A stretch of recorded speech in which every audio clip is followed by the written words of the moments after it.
every game, every moment. KFAN brings you the men's college basketball tournament driven by Dave Smith Motors. Tune in this Saturday on the free iHeartRadio app to catch the insanity from Indianapolis. It's the Bald and the Beautiful, Tenna Fitzgerald, Tenna B, along with Max Fuller, and now it's time for Big Bites. Let's begin with the Wild last night. Gustafson forced to make a save in the opening seconds. Now a strip and a break for Boldy. Boldy's in alone on Tulapilo. He scores! Floated in high glove. 23 seconds into period 2. Boldy's got a pair, and this game's tied at 2. Then Kirill got in on the action. As the Wild steal, it's Kaprizov's got a man wide open. Zuccarello back to Kaprizov, and he scores. What a passing play, and the Wild have their first lead as Kaprizov tucks home his 40th of the year. Here's the head coach, Sean Hines. Vancouver came out and played hard. I thought we had a good start to the game as well, and then I liked our mindset tonight. I thought that we were ready to start the game and play the right way. We didn't come out of the first period the way that we wanted to on the scoreboard, but I thought, in the second we started to push and get going, and then found a way to win it. So it was good. Yeah, so Matt Boldy scores twice. Kirill Kaprizov scores. Ryan Hartman also had 2, including that empty netter. Wild win 5-2 over the Vancouver Canucks. They clinch a playoff spot. And if you like numbers, this Wild game was for you last night, because Matt Boldy became a 40-goal scorer last night for the first time in his career. Only the 4th Wild player in franchise history to reach that milestone. But guess who else got his 40th last night? Kirill Kaprizov.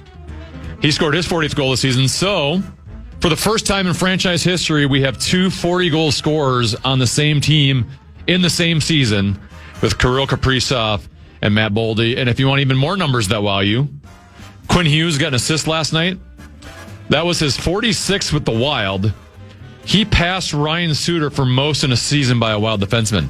He hasn't been with us all year, Max. Wow. How's that even possible? We got him in mid-December, and he already broke the franchise record for most assists by a defenseman. Also, and this one's even more crazy, he became just the fastest Wild player ever to 50 points.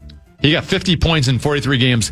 He's a defenseman. Wow. A defenseman getting 43 points, or 50 points in 43 games. So, some big numbers for the Wild, and I know they were playing one of the team's worst teams in the league last night, but still an encouraging. I just thought the effort and the physicality was a little bit better last night as they ramped themselves up for the postseason. Wild on the road again tomorrow. They have 2 games on the road, both at noon this weekend. They're at Ottawa tomorrow, and then at Detroit on Sunday. Both heard right here on the Fan. Big Bites. Max, your Wolves were hanging in there last night with the Detroit Pistons on the road, and then I decided to tune in the fourth quarter, and then this happened. Nas against Asar Thompson. Bumped, floats it up. Tried to attack his own miss, but couldn't squeeze it. Jenkins on the move. Robinson, the lob. Oh, the throwdown by Asar Thompson. 13-2, and the Wolves are now down 7, their largest deficit of the game. Yeah, the game was close throughout. I think no one had a bigger lead than 7 points up until the fourth quarter. Detroit started to pull away a little. The Wolves kind of made it a little bit interesting at the end, but they lose 113-108. So the Wolves now sitting at the 6th seed in the Western Conference. Here's Finchie. We've been playing with good pace. I think we've been moving the ball well. Obviously we don't have a lot of guys who can punch the gaps and get to the paint. That's not maybe their game. But we've missed some really good looks too. I think we gotta make those looks. I mean, we got shooters, 0 for 6, 1 for 7. I mean, this is kind of every night, when we're facing these numbers, and some of them are good shots, maybe some of them are not, or they're at the end of the clock, or they're tough shots or whatever. Credit to the defense on some of those. So, Max, they're without Anthony Edwards last night with the knee pain and also an illness, it sounds like, which is actually encouraging. When I saw that he was going to be out, I'm like, oh, gosh, we're back to the knee stuff again. Yeah. Still no Jaden McDaniels. He's got a knee injury and a bone bruise. And offensively, especially without Ant here recently, they've just been a train wreck.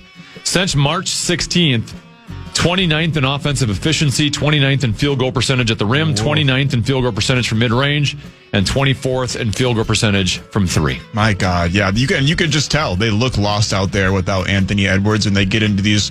You just heard Alan say it on the call right there. It was a 13-2 run by the Pistons, and I think they ran it up even a little bit more beyond that number in the fourth quarter. And they kind of get into these. I want to ask Dane about this a little bit later. The kids like to say flow state now. That term state? Flow state. You kind of are like unconscious. The Wolf, and you're just kind of flowing. You're going, but the Wolves get into these like reverse flow states where it's not just one mistake.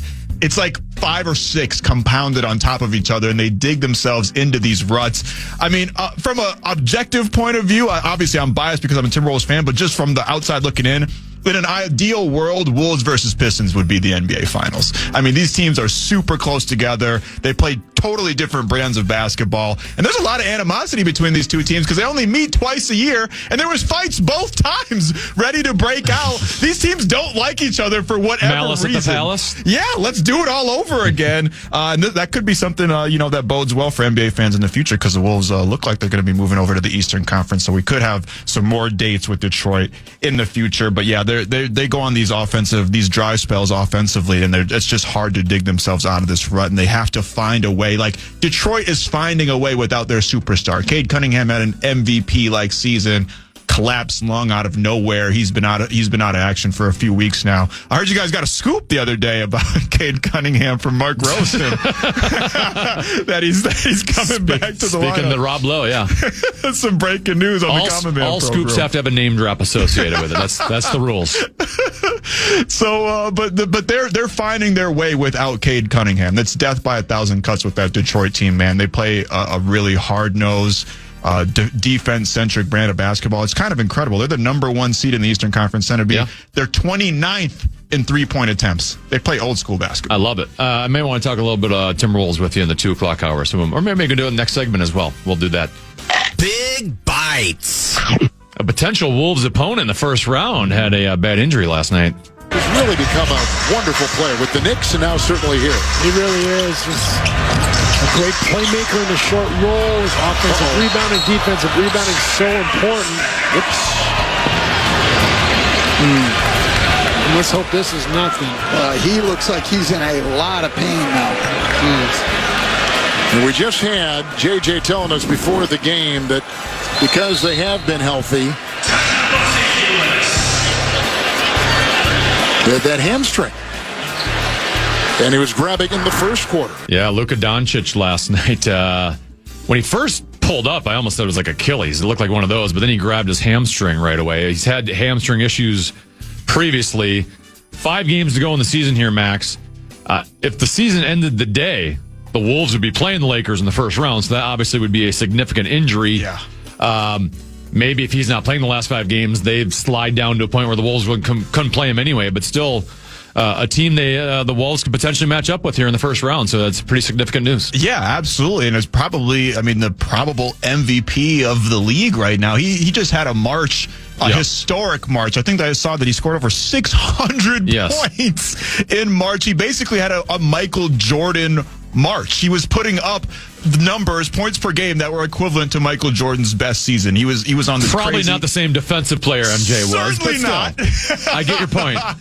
But he's coming off of one of the best stretches of basketball of his life, which is already full of a bunch of stretches of really good basketball. So it's disappointing for the Lakers, but obviously a significant development for the Wolves and the rest of the Western Conference. Big bites. Hey, the Twins got to win.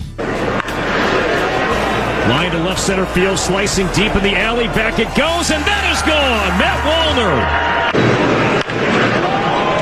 Clemens sends it high and deep to left field, sending Collins to the wall, and that is gone. And he will get in. Wow, this is crushed out to right. Back it goes, and that is gone. Josh Bell is homered in back-to-back days. Make that 3 home runs for the Twins here in the 9th inning.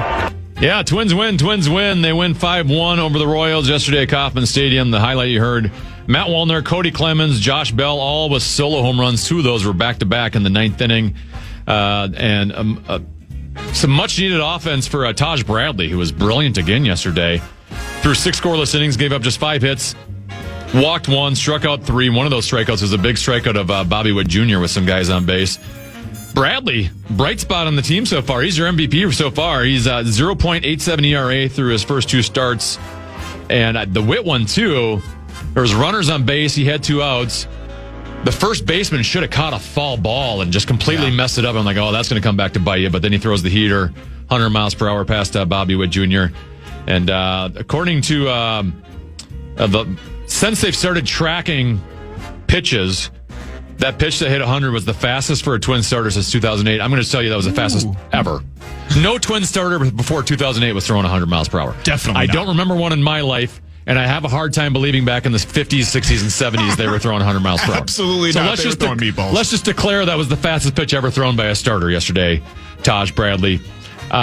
Twins...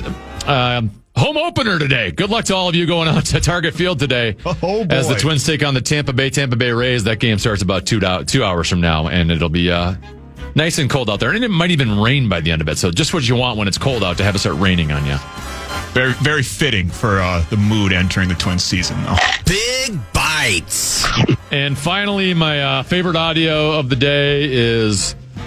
Tiger Woods after his DUI, some body cam footage that came out, and Tiger was after the accident was on a very important call. Get you to hang out down here with us, please. Thank you so much. All right, you got it. All right, thank you. Bye. Say again? Or just keep you down here with us, please. Yeah, I was just talking to the president. I'm trying to get away from everybody. Just talking to the president. Yeah, this is casual. So, like, the longtime running bet, Max, is like whenever a celebrity is in trouble, that's when you do the old, don't you know who I am? Right. This is like, don't you know who I am times 10. 100%. Sorry, I was talking to the president. I had to slide over there. Ding. And I am, like, so curious now as to what initiated this call with the president. Did Trump call Tiger? Or did Tiger call Trump, right? Because if it's Tiger, is this him going, dude, I need you to get me out of this? Can you pardon me? Like, right. Can you help out in any way, shape, or form? It seems weird to just go, I just got an accident, I got to call the president now. Like, that just doesn't... Yeah. That's bizarre. If Trump was calling Tiger, is it either A, hey, I heard you got in an accident, just want to make sure you're okay, just checking up on you? Or is the third option just... Trump just happened to call just to, hey, getting ready for the Masters? How you doing? And didn't realize the timing of it. I want to know the circumstances behind this call. 100%. Maybe Trump had money on Tiger coming down on the Masters in a few weeks, and he was checking in to make sure that he was going to be playing. But either way, that seems like a little bit of overkill if you're Tiger, doesn't it? If to call President Trump. I mean, I don't want to say just a DUI, but for Tiger Woods, it kind of is just. It's just another day for him. Another day. Flip his car, get a DUI. It seems like a little bit of overkill. You could have called. He's got a lot of famous people in your contacts. You didn't have to go to the big dog, man. You didn't have to go. He went straight to the top. That's it for Big Bites. Max, I want to expand a little bit on the Timberwolves. I have some questions for you regarding the Wolves, and also we might do a little The More You Know. Ooh. We'll do that next right here on the Fitz.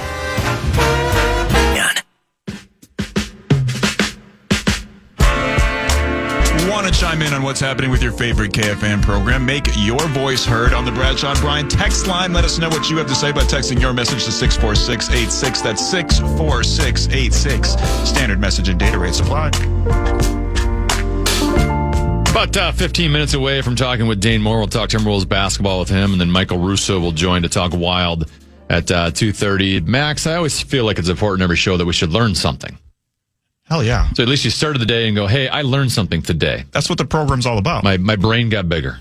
The more you know.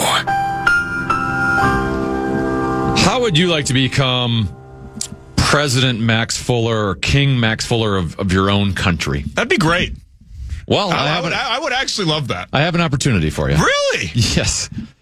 There is an area called Bir Tawil. I'm assuming that's how it's pronounced. It's BIR space TAWIL. Bir Tawil. It is 795.4 square miles. Pretty significant. It's shaped like a quadrilateral.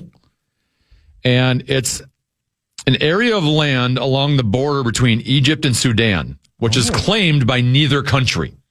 They're both just so like, it's between the countries. Yeah, they're both like, I'm out. I'm good. And Its unclaimed status results from a discrepancy between the straight political boundary between Egypt and Sudan that was established in 1899 and the irregular administrative boundary established in 1902. Egypt asserts the political boundary and Sudan asserts the administrative boundary, with the result that the Halabub Triangle is claimed by both and Bur Tawil by neither. As of 2024, Bur Tawil, I don't even know if I said Bur Tawil, remains the only place that is habitable but not claimed by any recognized government. So it is habitable. Well, you'll learn more about that. You'll learn more about that later on. On January 19th, 1899, an agreement between the United Kingdom and Egypt relating to the administration of Sudan defined Sudan as the territory south of the 22nd parallel of latitude that contained a provision that would give Egypt control of the Red Sea port of Sukin, but an amendment on July 10th of 1899 gave Sukin to Sudan instead. On November 4th, 1902, the UK drew a separate administrative boundary intended to reflect the actual use of the land by the tribes in the region. Bur Tawil was grazing land used by the Ababda tribe based near Aswan, and thus was placed under Egyptian administration from Cairo. Similarly, the Halab Triangle to the northeast was placed under the British governor of Sudan because its inhabitants were culturally closer to Khartoum. So Egypt claims the original border from 1899, the 22nd parallel, which would place the Halab Triangle within Egypt and the Bur Tawil area within Sudan. But Sudan, however, claims the administrative border of 1902, which would put the Halab with Sudan and Bur Tawil within Egypt. As a result, both states claim Halab, and neither claims the much less valuable Bur Tawil area, which is only a tenth the size and has no permanent settlements or access to the sea.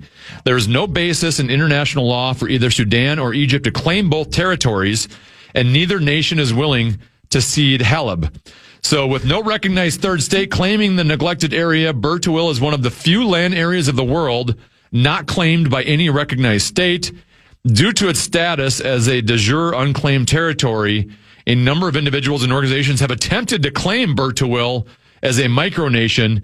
Because of the remoteness and hostile climate of the region, the vast majority of these claims have been by declarations posted on the internet from other locations. None of these claims or any others have been recognized officially or otherwise by any government or international organization. So what I'm gathering is I read some other stuff that people have tried to claim this area, right? Just start your own country. One, it's extremely hot there. Like it's over 100 degrees nonstop, and it's just bare desert land. It sounds like people have tried to go through it, and then they just after day one, I'm out, I'm done. Brutal, yeah. It's so bad there. And then you kind of have hostile tribes on both sides that are stay out of this. We don't want you coming near us. Right.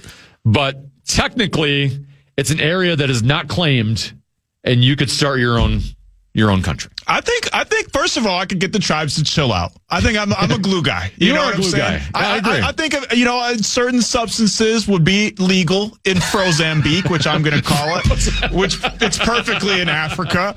And, judging by some of the texts we get on the text line, I'm sure some of our listeners would love for me to go back to Africa, actually. But Frozambique would have, some legal substances that I think it could get everybody. Yeah, what else can we do in Frozambique? Because right now I'm thinking I might want to travel here. Yeah, I think it's basically. Have you traveled there, by the way? Because you've traveled a bunch of different places. You don't do the cliched international vacations. No. So have you been here? I have not been there yet. But see, that's what I'm saying is all these people, it sounds like they're trying to make claims from other places. You got to get there. I get down and dirty. I'll put the sandals on. I'll hop on a camelback and I'll go through the desert. I'll put the fro in some braids so it's not so hot on you, boy. I was going to say, would you want that fro in that weather? I probably not. I'd just have to That run is braids perfect the whole time. fro for Minnesota. Because as I've told you before, the second I started shaving my head, I never realized how much heat my hair gave me. 100%. I'm freezing all the time. If it's 50 degrees out, I have to have a stocking cap on. And you could tuck a little fro in the ears. You put the headphones in. But if you go to Frozambique, you might have to shave your head like me. Yeah, 100%. I'd be looking like Tupac. Yeah, for sure. I might as well get the Thug Life tattoo while I'm at it. I almost wanted that. Thank God you can't get tattoos when you're 12 years old. I would have had a Thug Life tattoo for the rest of my life, and it would have been super awkward to explain to everybody. But it sounds like you just have to go there. All these people are making claims, but they're not actually going to the place. You have to go there and not get scared off by the tribes that are surrounding you. Right. And listen, You got to come to a peace pact. Yeah, I could come to a peace pact. I think everybody could dap up, agree to disagree, pass, puff, pass around, a declaration of peace, and everybody could just live cordially amongst ourselves. I'll plant the old Afro pick as the flag, and Frozambique will be born. If I was the king of Frozambique, my national anthem would be the Rough Riders anthem. Oh, hell yeah. Dun, dun, dun, dun, dun. Is there there's no better start to any national anthem in the world right now than that. No, that would be amazing, but we would still have people come through and perform it, like classically, like the American national anthem. So we'd have like the Aretha Adele or something like that come through and just like, stop, drop, shut them down. You got a nice voice. Shop. Thank you. Yeah. I do some You should be in karaoke choir, every once in a while. Do you have any what your flag would look like or your colors? The flag would just be a silhouette of the fro, for sure. Genius. Listen, might as well. We'd move hella merch, okay? Our flag would be putting up numbers. Do you have to have a fro to live there? You don't have to have a fro to live there. So I could live there. You could live there, absolutely. Okay. But we'll send you one in the mail, complimentary for moving to Frozambique. So if you so choose, you can have a fro. After the kids are out of the house and they've moved on to their own house, then maybe my wife and I will settle down in Frozambique. It sounds lovely. It's going to be a resort destination. Even Mark Rosen will want to visit Frozambique. And then take selfies there. The more you know. Got about a minute and a half till we want to go to break and talk with Dane Moore. I wanted to talk about one Wolves thing because I have my one observation from what I only watched parts of the fourth quarter last night. Which is the worst part of the game. Well, yeah. But I did leave in, it was just a one quarter sample size. Ayo Dosunmu looked like the best player on the team. 100%. He looked great. Such a shot in the arm since getting him from the Bulls. He's a guy that he was the man at Illinois. I think he's already got his jersey retired. All Big Ten type of guy, and he's gotten steadily better every year of his professional career. We basically got him for free from the Chicago Bulls, and he has just been an absolute shot in the arm, just resuscitating that bench unit, which was one of the worst in the NBA. And now it could be argued. We know how notorious Chris Finch is for being set in his ways, but I think a lot of fans are of the mind that Ayo should be starting over Dante. Yeah. He absolutely is one of the most important and crucial pieces to this Timberwolves team heading into the playoffs. Dante had a bad miss there at the end last time when they still had a shot.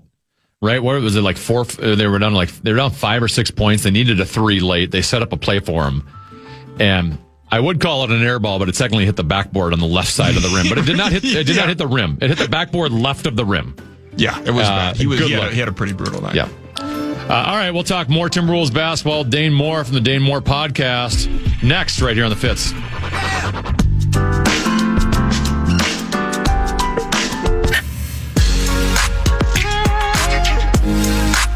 Your summer leveled up. 311 and Dirty Heads are kicking off their tour at Mystic Lake Amphitheater on July 11th. Tickets are on sale right now. Get the full show details at KFAN.com. Keyword calendar.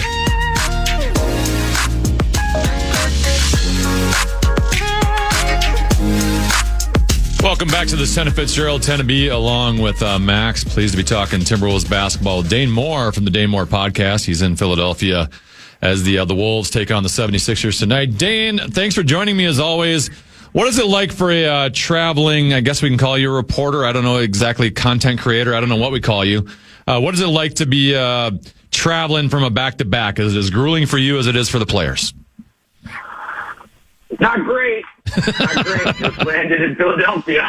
I'm tired. No, I try to stay away from these back-to-backs normally for that reason. And to your point about the players, but more importantly, because who cares about me, it is nuts. Like when I do go to a back-to-back and I show up at the stadium being like tired myself, and then you're watching the players actually play and work out and like lift before the game or after the game. I have way more appreciation for the difficulty of back-to-backs after doing this for a while. Well, for me, I can't sleep on airplanes. I think I would have a hard time. Maybe they've done it so often that they have just learned how to acclimate themselves to it. But that would be the problem for me. I would just feel like I didn't get enough sleep because I can't handle the flights. They got better planes than us. Well, yeah. They got actual beds they're laying on in their planes? I don't think it's beds, but it's first classy, I think. I mean, at least. More space. A little different than, wedged in the middle seat in row 28 or whatever. Sure. The Wolves last night losing Detroit. Obviously, they didn't have Anthony Edwards or Jade McDaniels, but the Pistons were out without some good players as well. What happened in the fourth quarter last night? It seemed like it was pretty close throughout and unraveled for a little stretch there. Yeah, they're missing their star player. They're largely playing like pretty well defensively. They're running they're playing the way they should be playing without Anthony Edwards, prioritizing the things that they can do, their roles.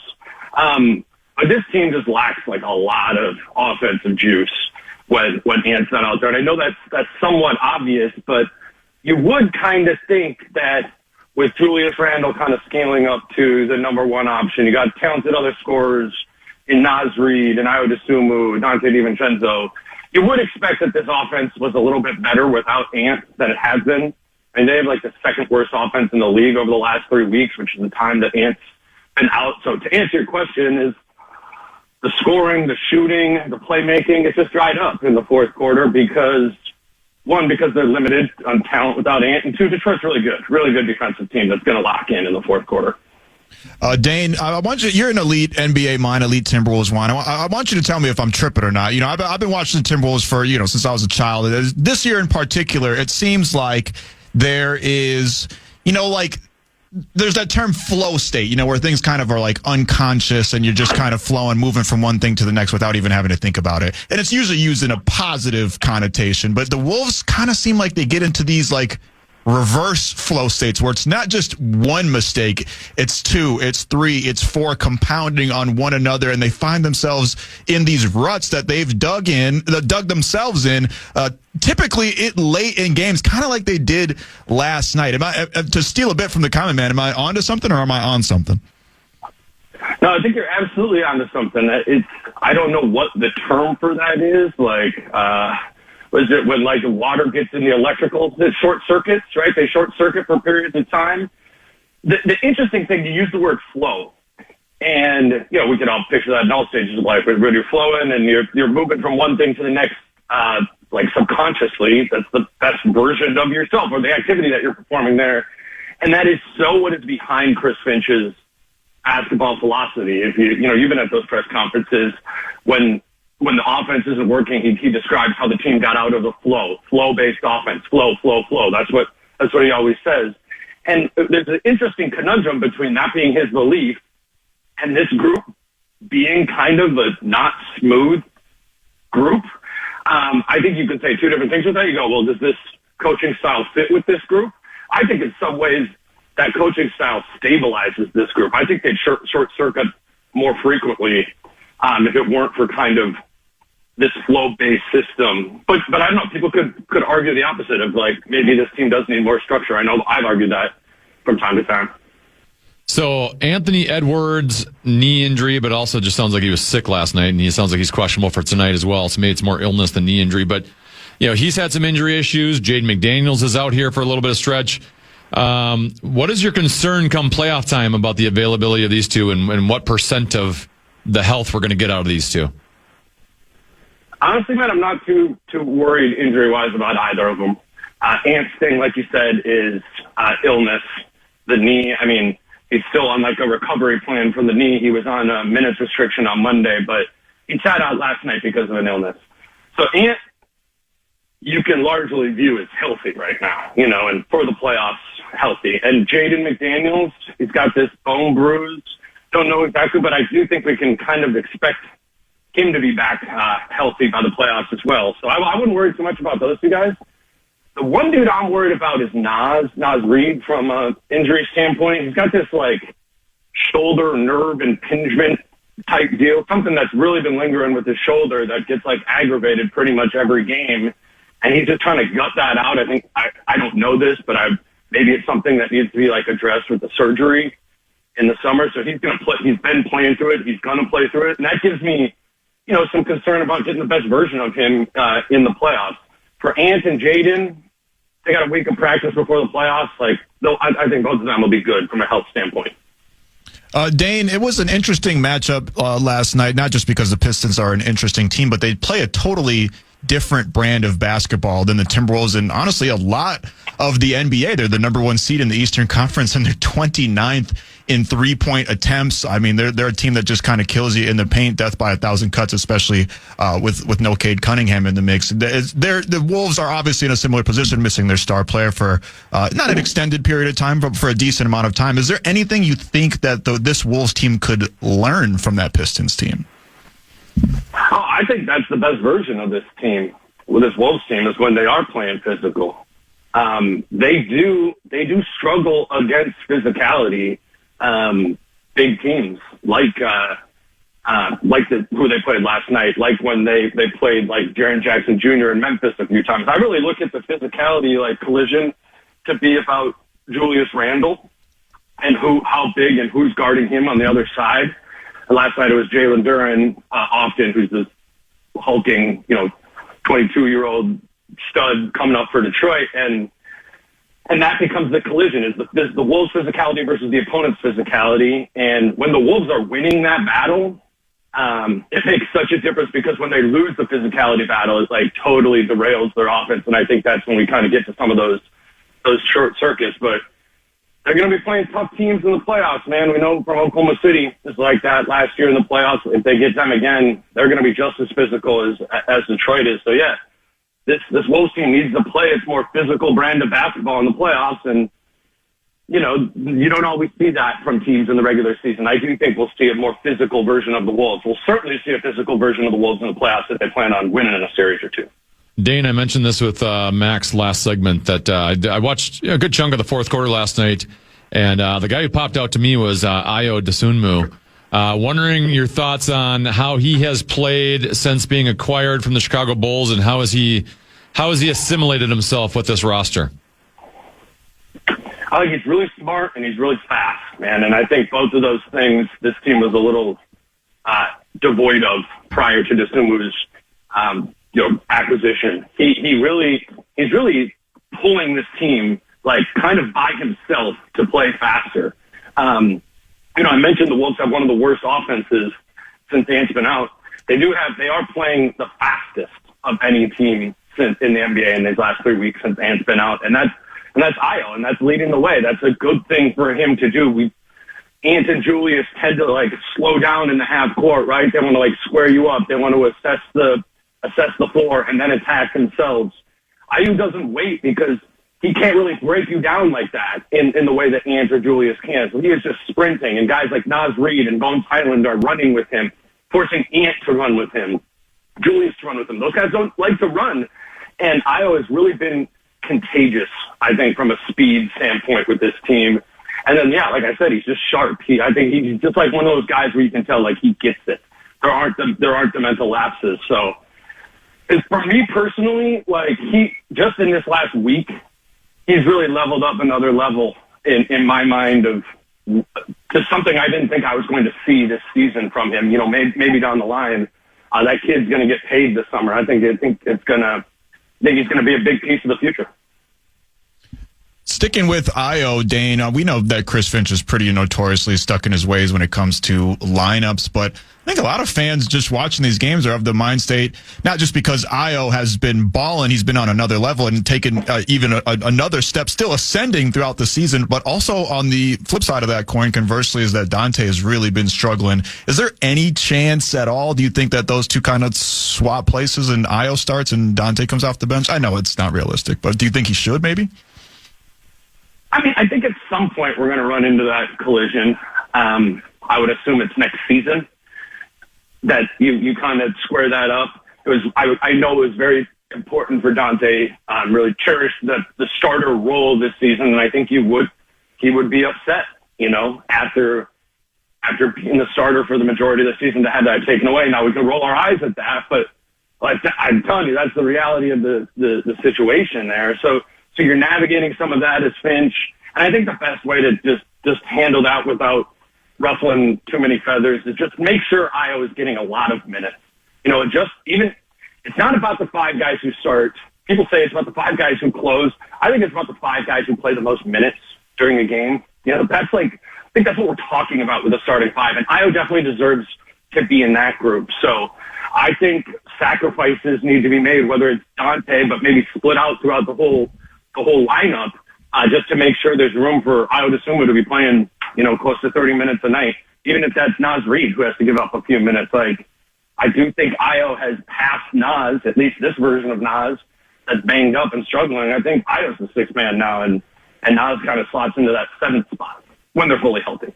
We're talking with Dane Moore of the Dane Moore podcast. Wolves are in Philadelphia tonight, 6 o'clock start. You can hear that game right here on the Fan.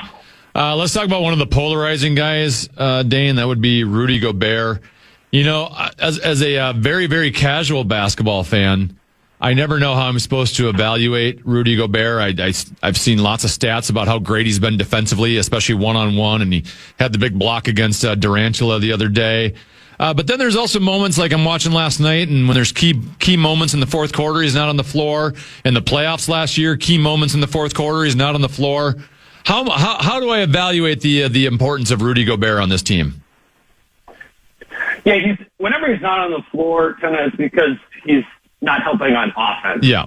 There's a whole bunch of stuff about, back when he was in Utah, his defense would get exposed in the playoffs, put him in space, can't move his feet. Like, that stuff is not real. If somebody starts explaining that to you, that Rudy Gobert is off the floor for a prolonged period of time for defensive reasons, they don't know what they're talking about.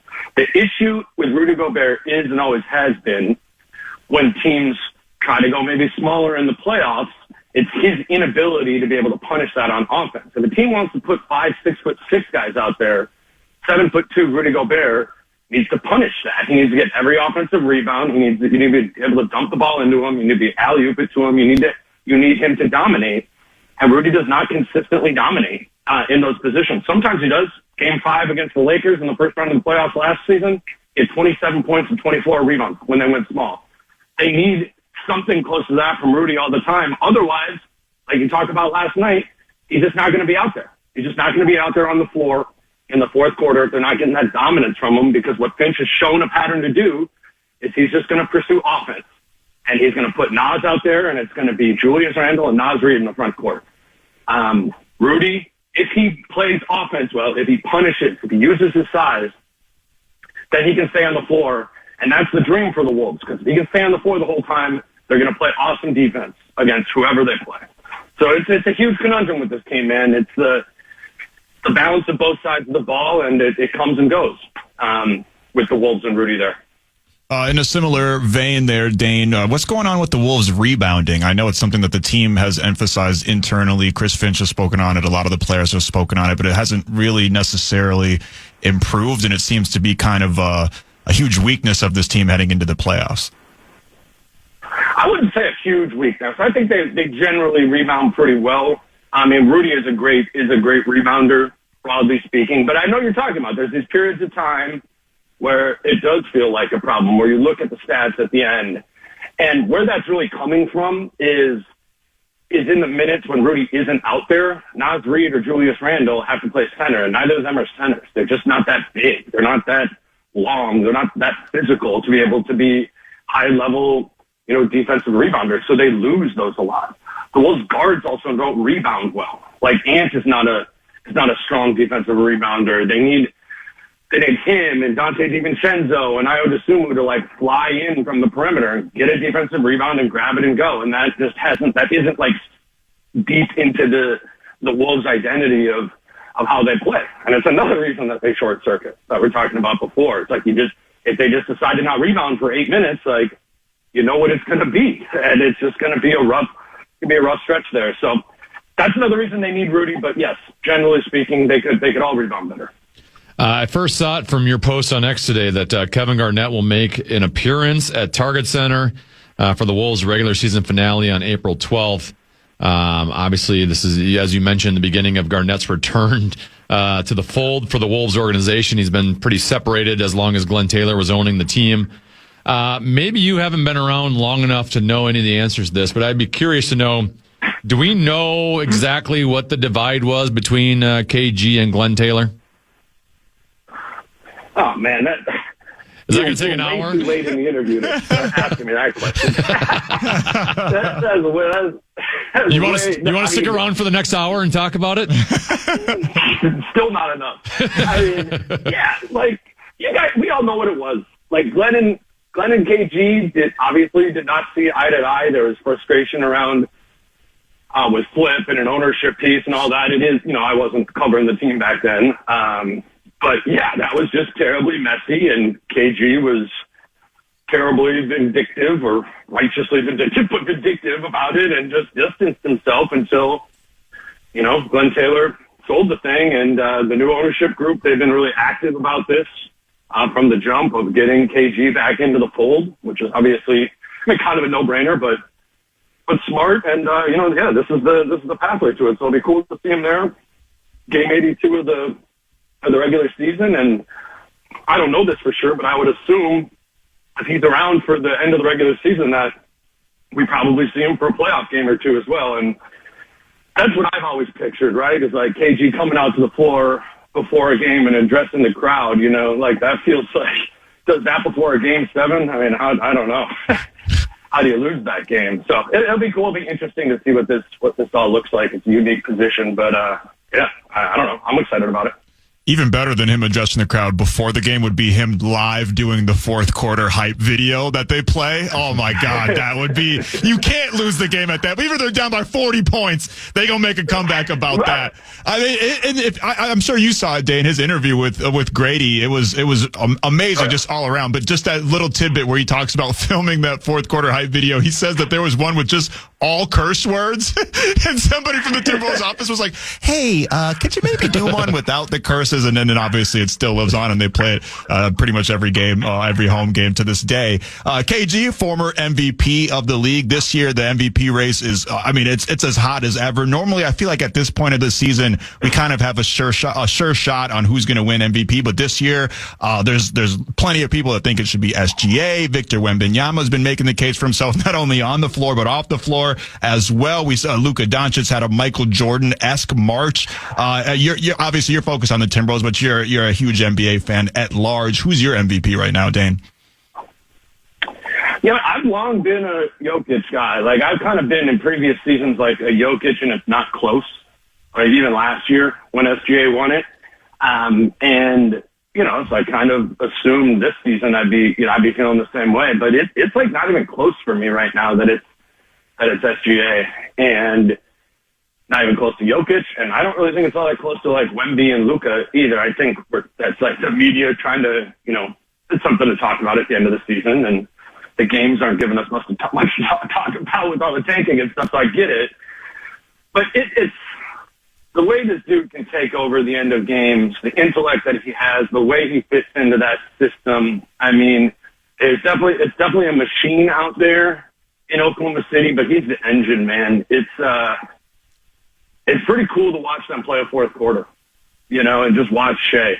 And, we know from watching the Wolves and watching Ant see doubles and all that stuff, like, we know how difficult it is for Ant to have to navigate all that added type of coverage. Shea's just a couple years older than Ant and really has a great read of the floor, and he just picks it apart over and over again.